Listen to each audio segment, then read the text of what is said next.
आप आपने शायद वो वीडियो देखा होगा, नहीं देखा होगा मुझे नहीं पता, लेकिन वो वीडियो सोशल मीडिया पर खूब वायरल हुआ और सोशल मीडिया पर इसके लिए लगातार लोग सरकार से सवाल भी पूछ रहे हैं। और ये पूछा जा रहा है, कहा जा रहा है बार बार कि जब बांग्लादेश में अल्पसंख्यक समुदाय यानी हिंदुओं की रक्षा नहीं हो पा रही है, उन्हें पूरी तरह सुरक्षा मुहैया नहीं कराई जा पा रही है, भारत का स्टैंड क्लियर नहीं हो पा रहा है, इस बीच में हमने वो तस्वीर देखी कि कैसे बॉर्डर पार करा करके वहां राशन भेजा जा रहा है। सर अभी भी तो इसको लेकर भी सवाल खड़े कर रहे हैं लोग जानना चाह रहे हैं कि इस वक्त कैसी रणनीति है।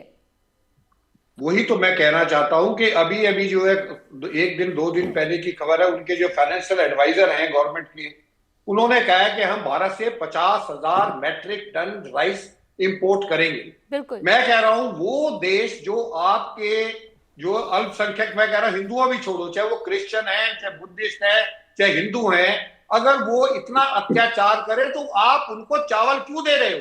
ऐसी कैसी मजबूरी है आपकी कि ये जो 50,000 मैट्रिक टन है, अगर आप चावल नहीं दोगे तो क्या भारत भूखा मर जाएगा? भारत के पास पैसा नहीं आएगा? अरे कुछ करके तो दिखाओ, उनको प्रेशर में तो डालो। आपके पास उनकी फूड सिक्योरिटी आपके पास है, उनकी वाटर सिक्योरिटी आपके पास है, उनकी एनर्जी, उनकी बिजली भारत से जाती है, पानी भारत से होके जाता है, खाना भारत से होके जाता है, और तबली बजाते हैं भारत के लोगों के ऊपर। या भारत को हेट इंडिया स्पीच, जो ये मरा है हादी, इसने ठीक है। ब्रेकअप बांग्लादेश का नक्शा बना के दिया, सेवन सिस्टर का, ठीक है। उसको जो है पूरा शहीद बना दिया गया। तो मैं कह रहा हूं कि ये चीजें नहीं चलने वाली। आप जो है इनके सिर पे जूते मारो, नहीं तो ये आपके सर पे ढपली बजाते रहे। ठीक है सर। एच.एस. रावत सर जी, मैं आपके पास आऊंगी, लेकिन उससे पहले करूरी सर, मैं एक सवाल आपसे, अभी जैसे कि हमने संजीत सर को सुना भी, उन्होंने एक बात का जिक्र किया, ग्रेटर बांग्लादेश का नक्शा पेश कर दिया जाता है। सर ये कदम भारत क्यों नहीं उठा पा रहा?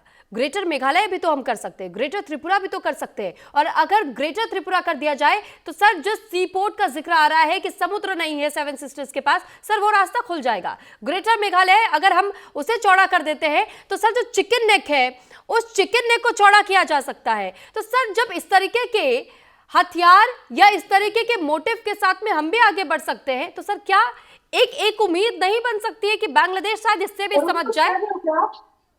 फिर जी एक पॉइंट मैं बोलना चाहता हूँ। जी। देखिए सुरभि, आपने जो सवाल किया है वो कार्टोग्राफिक वारफेयर मैं कहूंगा, जी। वो दक्षिण एशिया में करीब करीब सभी देशों के बीच में चल रहा है।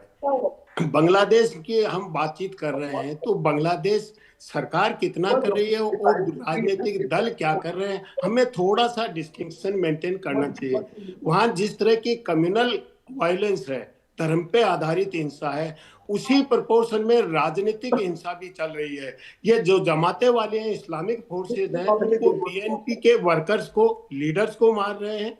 बीएनपी के एक लीडर के घर को जलाया, उसमें 7 साल की बच्ची जल गई, वो मुस्लिम थी, तो मुस्लिम मुस्लिम को भी मार रहा है। इसी तरह आवामी लीग के जो नेता हैं या जो वर्कर हैं, उनके घर जला रहे हैं, उनको मार रहे हैं। तो वो इस्लामिक और जमाते वाले और यूं पाकिस्तान की आईएसआई यही चाहती है कि संजीव जी और हमारे दूसरे साथी कह रहे हैं कि भारत को हार्ड एक्शन लेना चाहिए, हस्तक्षेप करना चाहिए, वो यही चाहते हैं। और वो ये चाहते हैं कि अगर भारत हस्तक्षेप करे तो हम बांग्लादेश के मुस्लिम्स को सबको एक तरफ कर ले और जमाती चुनाव में भारी पड़ जाए। आज की स्थिति में जमात के फेवर में बांग्लादेशी आवाम नहीं है।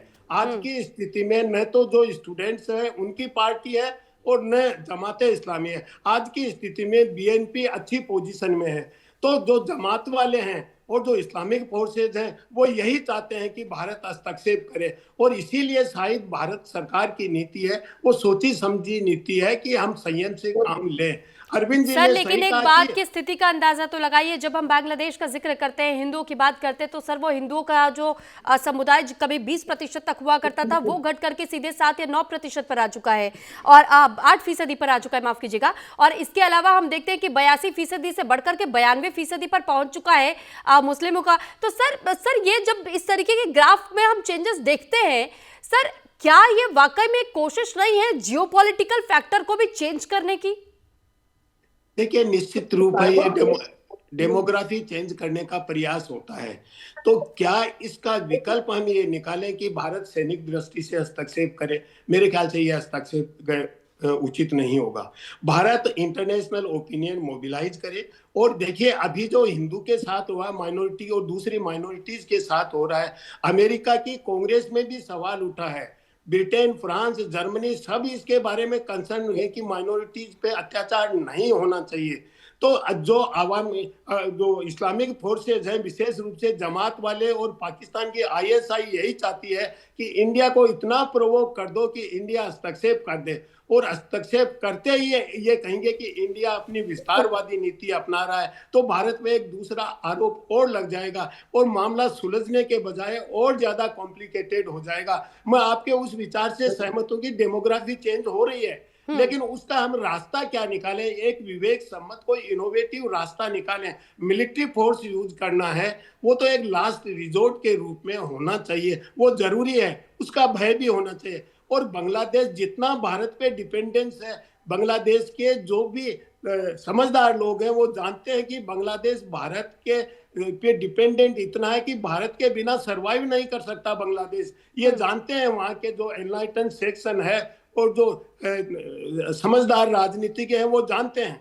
तो हम पूरे बांग्लादेश को केवल माइनॉरिटी के अगेंस्ट में सब इस्लाम वालों को एक ही बास्केट में नहीं रखें। इस्लामिक फोर्सेज हैं और आज भी बांग्लादेश का आवाम है वो इस्लामिक फोर्सेज के साथ नहीं है, वो हिंसा भड़का रहे हैं। समस्या इसलिए है कि वहाँ की सरकार है उसकी औचित्यपूर्णता नहीं है, सरकार कोई निर्णय लेने की स्थिति में नहीं है, तो सरकार की क्रेडिबिलिटी है वो खत्म हो रही है। और इसीलिए भारत का दृष्टिकोण यह है कि बांग्लादेश में फेयर और फ्री इलेक्शन हो, वहां राजनीतिक स्थायित्व आए, एक क्रेडिबिलिटी बने, यही भारत सरकार का दृष्टिकोण है।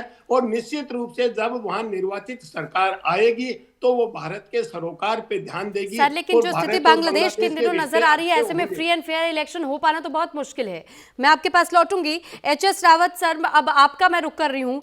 जब हम बात किसी भी धर्म की करते हैं तो सर धर्म के आधार पर ही हमने जबरदस्त हंगामा, जबरदस्त हिंसा देखी है बांग्लादेश में, जो अभी भी जारी है। एक तरफ बात फ्री एंड फेयर इलेक्शन की भी हो जाती है, लेकिन ये फ्री एंड फेयर इलेक्शन संभव है कैसे? क्योंकि जो स्थितियां हैं ऐसे में नजर तो आता नहीं है कि यहाँ पर इलेक्शन संभव भी है।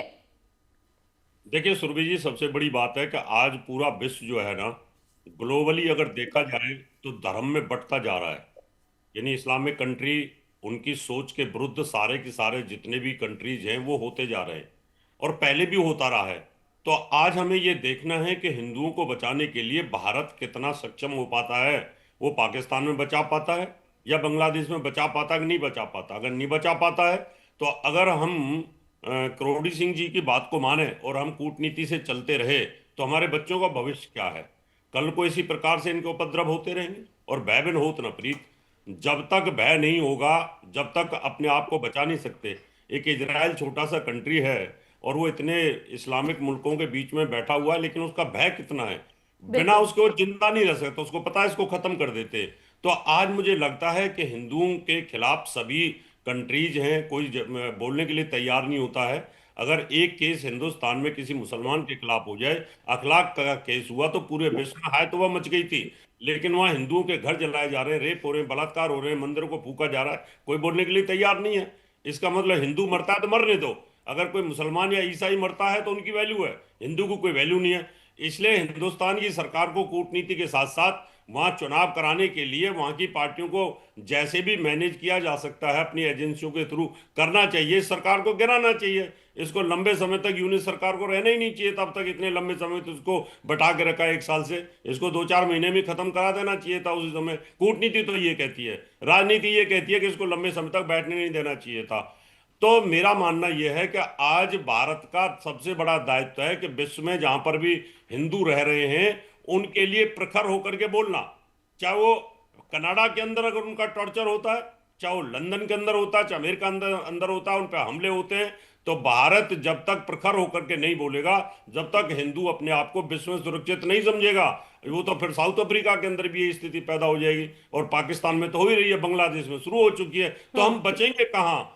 इसलिए आज हमारी सरकार को इस सख्त एक्शन की जरूरत है। आज हमें पूरे विश्व को यह दिखाना पड़ेगा, अगर हिंदुओं पे विश्व के किसी कोने पे हमला होता है तो यानी आप भी मानते हैं कि बार बार सिर्फ समन भेजना कोई ऑप्शन नहीं बचता है, एक कड़ा संदेश देना जरूरी है।